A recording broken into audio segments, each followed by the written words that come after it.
भी तो सामने है ना हमारे, तो ये तो देखना पड़ेगा, हम बैठ के बात करेंगे।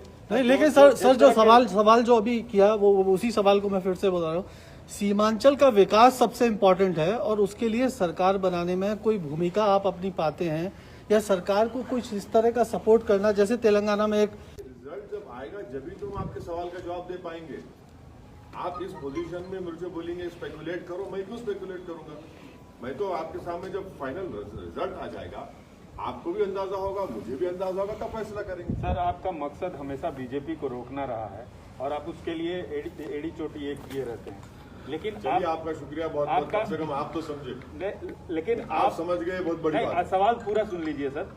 आपने चुनाव लड़ा, 5 सीटें जीते आप, जहां आरजेडी जीतती रही है। आपको नहीं लगता कि बीजेपी को रोकने के लिए आप उनके साथ हाथ मिला सकते थे? एक तरह से जिन ताकतों को रोकने के लिए आप काम करते रहे उन्हीं को इनडायरेक्टली मदद कर दिया आपने। अभी वही बोला जा रहा है सर, आपके साथ इंडिपेंडेंट एमएलए को लेके बनाने की बात हो रही है। देखिए, मध्य प्रदेश में तो मैं नहीं लड़ा, मैं क्या उड़ के गया था मध्य प्रदेश में। गुजरात में नहीं लड़ा, कैसे हार गए भाई? कर्नाटका हार गए। कितना बोले आप, बोलिए, मुझे फर्क नहीं पड़ता। मैं बिहार की बात कर रहा हूं भाई क्योंकि आपने आरजेडी की सीटें खाई हैं, जैसा कहा जा रहा है। अगर कोई ये समझ रहा है कि भारत में सीमांचल का वोटर किसी का गुलाम है या नौकर है, तो हम उसके जहन के जालों को साफ कर दिया। वोटर सुप्रीम है, वोटर किसी का होस्टेज नहीं है। जो किसी को पसंद करेगा उसको वोट देगा। अगर कोई ये कहता है कि तुम क्यों लड़े, अरे मैं लड़ूंगा भाई, बंगाल लड़ूंगा, यूपी लड़ूंगा, भारत का हर इलेक्शन लड़ूंगा। मुझे क्या पूछना पड़ेगा किसी से मैं लड़ूं या ना लड़ूं? बीजेपी की मदद मैं इसलिए लड़ूंगा क्योंकि मुझे डेमोक्रेसी में भरोसा है। मैं इसलिए लड़ता हूं ताकि वो जो वॉइसलेस लोग हैं, जिनको डरा कर कुचल कर उनका काम नहीं किया जाता, उनकी आवाज बन के उनकी लीडरशिप को पैदा किया जाए। तो ये तो खुश होना चाहिए ना कि भाई हम भारत की जमहूरियत में, डेमोक्रेसी में कॉन्फिडेंस को बढ़ा रहे हैं। क्यों लड़े, कैसे लड़ना, क्या भाई मैं किसी के मातहत काम नहीं करता। मेरी पार्टी है, मुझे इख्तियार है अपनी पार्टी को फैलाने का। 5 साल पहले हम 6 सीट पे लड़े थे, एक पे भी कामयाबी नहीं मिली। तब किसका नुकसान हुआ, किसका फायदा हुआ? झारखंड में लड़ा, 1 सीट नहीं जीत पाया, किसका नुकसान, किसका फायदा हुआ? महाराष्ट्र हम लड़े, आप ही जाकर बैठ गए शिवसेना के गोद में, हम तो नहीं बैठे ना।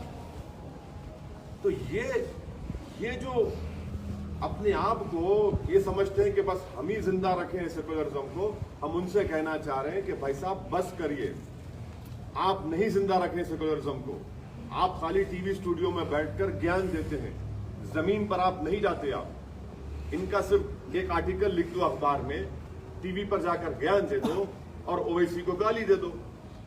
2 गाली, आप मुझे कोई फर्क नहीं पड़ता उससे। ये तो आप कांग्रेस के बारे में बोल रहे हैं, आरजेडी के बारे में कह रहा हूँ। आरजेडी के बारे में मैं उन तमाम लोगों के बारे में कह रहा हूँ जो ये समझते हैं कि एमआईएम पार्टी को इलेक्शन नहीं लड़ना चाहिए। मैं उन सबको जवाब दे रहा हूँ। सर, बहुजन समाज पार्टी और उपेंद्र कुशवाहा के साथ मिलकर आप चुनाव लड़े। दलित वोट और ये कुशवाहा वोट या पिछड़ा वर्ग का वोट, इसने आपकी जीत में कितना अहम रोल अदा किया? एक नंबर 1 सुनिए, पहले नंबर 1 के सवाल आपके साथ मैं तो शुक्रिया अदा किया ना। मैं तो जनाब कुशवाहा साहब का, बहन मायावती का, जनाब राजभर साहब का, देवेंद्र यादव साहब का शुक्रिया अदा किया। बिहार की जनता के साथ मैं तो शुक्रिया अदा किया उनको। हम तो सब साथ मिलकर लड़े, यकीनन उनको भी क्रेडिट जाता है। लेकिन आपका वोट उधर ट्रांसफर नहीं हुआ, बहुजन समाज पार्टी सिर्फ एक ही सीट पर रही और उपेंद्र कुशवाहा भी शायद एक। देखिए, इलेक्शन है, हम तो अपनी तरफ से पूरी मेहनत किए, जुस्तजू किए। बल्कि बहुजन समाज पार्टी के कई ऐसे कैंडिडेट थे जो हमको कह रहे थे कि सर आप और मुखामत पर आइए। हम नहीं जा सके क्योंकि वो शेड्यूल इतना टाइट था, पर हम तो कोशिश किए, इखलास के साथ कोशिश की, पूरी नियति के साथ हम कोशिश की। 2022 वो वोट ट्रांसफर नहीं हुआ उत्तर प्रदेश में, हाँ, बीएसपी के लिए 2022 में 2022 में उत्तर प्रदेश में एमआईएम दोबारा चुनाव लड़ेगी। बहुजन समाज पार्टी सुनिए दोबारा चुनाव लड़ेगी। पहले जो कमजोरियां थी हमने थोड़ा उसको दूर किया है, बड़ी ताकत के साथ लड़ेगी। किसके साथ जाएंगे नहीं जाएंगे वो वक्त ही बताएगा, मगर हम तो लड़ेंगे। बंगाल सर, बंगाल बंगाल में क्यों? अरे भाई हर जगह लड़ना चाहिए। एक पॉलिटिकल पार्टी हम के एनजीओ है कि सेमिनार करा के पेपर प्रेजेंट कर दे, पॉलिटिकल पार्टी है, लड़ेंगे क्यों नहीं लड़ेंगे, लड़ना चाहिए भाई। भारत की जमहूरियत को मजबूत करना है और भारत की जमहूरियत में जो सेक्शन की आवाज नहीं है उस आवाज को पहुंचाना जरूरी है, तो उसमें क्या बुरी बात है, लड़ना चाहिए। जीतेंगे हारेंगे वो तो जनता तय करेगी, अल्लाह बताएगा, सर, लड़ना तो जरूरी है ना। सर आप नहीं, आप चाहते हैं कि ये गठबंधन जो बिहार में हुआ और सक्सेसफुल रहा आपके लिए तो फायदेमंद रहा, यूपी में भी वही आगे। देखिए सही बात तो ये है कि हमारा पहला अलायंस हुआ देवेंद्र यादव साहब की पार्टी से, समाजवादी जनता दल से, और उससे पहले कुशवाहा साहब बीएसपी से अलायंस कर चुके थे राजभर साहब के साथ, हम लोग बाद में गए। तो ये बिहार के इलेक्शन के तक हुआ है। यूपी में क्या होगा मैं अभी कैसे बताऊंगा आपको, मैं भी कैसे बताऊंगा आपको। सर तेलंगाना में टीआरएस पार्टी बहुत बुरी तरह हारी है, कहीं खतरे थे बोलते रहेंगे सर आने वाले में? बुरी तरह कहाँ हारे, कहाँ बुरी तरह? 1000 वोट से हारे, 1100 वोट से हारे, रेजर थिन था वो, कोई बात नहीं। बीजेपी तो दस्तक नहीं दे रही सर आपके इलाके में, बीजेपी तो दस्तक नहीं दे रही। बहुत लोग दस्तक देते, दस्तक देने वाले दस्तक देते, दस्तक देने से क्या होता है, जब घनगरज होंगी तो दस्तक बुझ जाती ना उसमें, दस्तक देते, बहुत से लोग दस्तक दे रहे, 50 साल से दस्तक दे रहे, क्या होता है उससे देना चाहिए, कोई बात नहीं। सर आपके घर तेलंगाना में बीजेपी की तादाद बढ़ रही है, 4 सीटें एमपी की जीती, ये एक हाल ही में आज का जो रिजल्ट है, और आप बाहर चुनाव लड़ रहे हैं, आपको नहीं लग रहा है कि अपने राज्य में आप कमजोर हो रहे हैं? मैं हारा क्या? आपकी सहयोगी पार्टी है। मैं हारा क्या? आपकी नहीं, सहयोगी आपका पार्टी। TV9 की बहुत ही बदतमीजी की न्यूज थी आपकी। TV9 को अगर चमचागिरी करना रूलिंग पार्टी की तो चमचागिरी करो, मगर हर बार हमारे कंधे पे रख के अपनी मुनाफिकत दिखाने के लिए मत करो। TV9 को जिम्मेदारी से न्यूज डालना चाहिए। किसी का गुस्सा आप मेरे पे क्यों निकाल रहे भाई? हारे आप, जीते आप, नहीं आप क्या करें? अरे मेरे से क्या ताल्लुक भाई? नहीं ओवैसी बिहार में चले गए, आपको क्या मालूम मैं क्या कहने करा? तो ये जो है ना, ये बस तलबे चाटने की जो पॉलिसी है वो मत करो प्लीज। सवाल करो, बोल दो मैं, मेरा ताल्लुक भी नहीं उससे, मेरे को मालूम तक भी नहीं। आप न्यूज चला दिए, क्या बोलते नहीं गवर्नमेंट के पास, केसीआर के पास नंबर बढ़ जाना। ऐसा नंबर बढ़ाना है तो करो हम आदमी, हमारा ही खंदा मिला ना आपको, मजबूत खंदा है, कमजोर खंदे पे तो खड़े तो गिर जाते आप, no problem. Sir Adhir Ranjan Chaudhary कहते हैं कि आपको यूज करके बीजेपी हम आ रहे बंगाल को, आ रहे बंगाल को, आ रहे हम बराबर आएंगे बंगाल को, मुर्शिदाबाद भी जाएंगे, मालदा भी जाएंगे, दिनाजपुर जाएंगे, सब जगह जाएंगे। अधीर रंजन चौधरी क्या ठेका लेके बैठे हुए मुसलमानों का?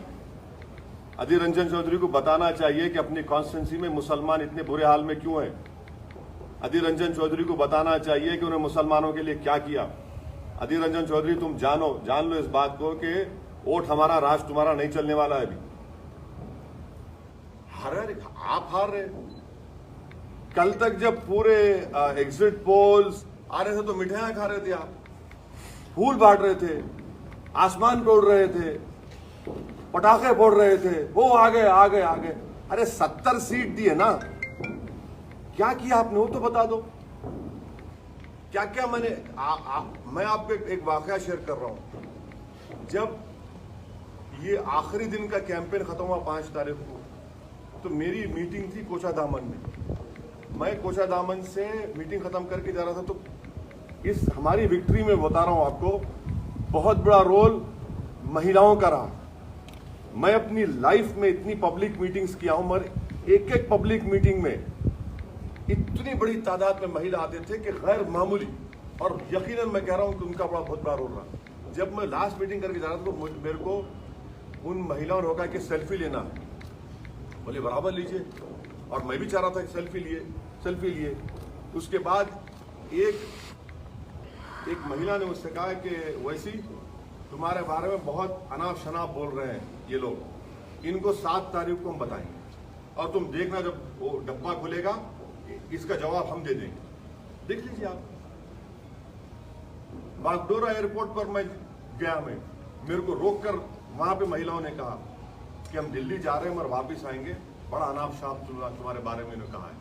आप बोलते जाइए, मेरे को फर्क पड़ने वाला नहीं है, मैं रुकने वाला नहीं हूं। मैं पहले भी कह चुका हूं कि आप जितना बोल सकते बोलिए, मैं आपका जवाब नहीं दूंगा, जनता जवाब देगी, कुदरत जवाब देगी, मेरी मौत मेरे को रोक सकती। ये क्या बात है? आप जो कोई बात है, बोले जा रहे हैं, जो मुंह में आया बोलते हैं, कुछ तो रुकना चाहिए ना। सर, ये गठबंधन का जो फॉर्मूला है, बिहार में बहुत अच्छा काम किया, बंगाल में भी इस तरह की संभावनाएं तलाशने के लिए क्या आप कोशिश करेंगे, और कौन कौन से ऐसे पार्टी आप समझते हैं जो आपकी विचारधारा से मेल खाती हैं और जिनसे कुछ? तिवारी साहब, हमको तो कोई हाथ लगाने तैयार नहीं है ना। ऐसा लगता है कि इसको हाथ लगाओ तो 550 केवी का शॉट लग जाएगा। हम करेंगे, मेहनत करेंगे, कोशिश करेंगे, हमारा काम कोशिश करना है, लड़ना हमारा काम है, देखेंगे आगे क्या होता है। गठबंधन की कोशिश भी हो। अरे भाई, इलेक्शन जीतने के लिए जो भी डेमोक्रेटिक उसूल है उसको अपनाएंगे। ओके सर, शुक्रिया, थैंक यू वेरी मच।